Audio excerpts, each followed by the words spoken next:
لسر مال پرا فرمی سرک باراک اوباما ویدیوی کاتیا دانان داش خلک عادتی امریکا بخوازن پشتوانیات دوباره هل بشارتن رئیسر اوباما بکن. ام خل هیویا شانسی ناگرین اوه هل بشارتنه و تیویا ام سرکوین. لی ویدیوی چاف پی کفتن دیگه سرکی نهاتیا کرن لی بره پارتیا کماریا هفرک بخوراک شایه و ویجی ویدیو یک دیشی ویدیو دموکراتا بلاف کریه. ما پتوی برای براتی هی لی تهش تاچ نکریه. مالپارا کماریان داخواست هاریکاری دراوی کریه داشت سروکی بنوه.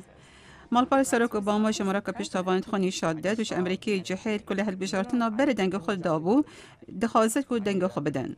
من زانی کو از دشم روزه که هاریکاری بکم داکو او جارا کادی بیتا هل بجاردن. شراسات بیشین کارا که بزحمت یل پیش رئیس اوباما. جه سرحدان لیبیا بکره حتی گهیت دالنگینا دراوی فدرالی بکشه آبوری لامریکا. هل بجاردنا بید بارابتر به پرسا بیکاری ول امریکای دتگریدان. هر روز یا پیدوی سرک رای گشتی رازی بکت. دنگ امریکا خالی که دودل دیتیا که هندش سرایس بی دیر نینن.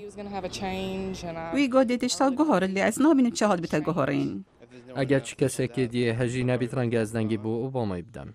راوگتنا حیوانه یا زانیگاه کوین پیگشی دیار دکت رجای پشتوانی لسرکات رئیس اوباما دیدن زمترین پلای خدایه.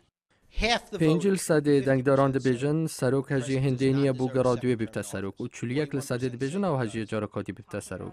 لی ویدیو دموکرات بحث نزنبون رجای پشتوانی هاتیه کرن. از سرمی تشتا دیگه سروک اوباما ها برنیمه لی من رئیس بوی هیا و باوری پیه. پشتی سروکی لیسا دوباره هل بشارتنا خدای راسپری هل بشارتنا فدرالی برای کان رئیس اوباما با هل بشارتنا شد دست به کم کردن هاریکاری دراوی بکت.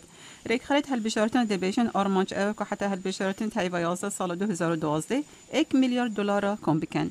افرا پروتش پشکا کردیا دنگ امریکا هاته بلاف کرن.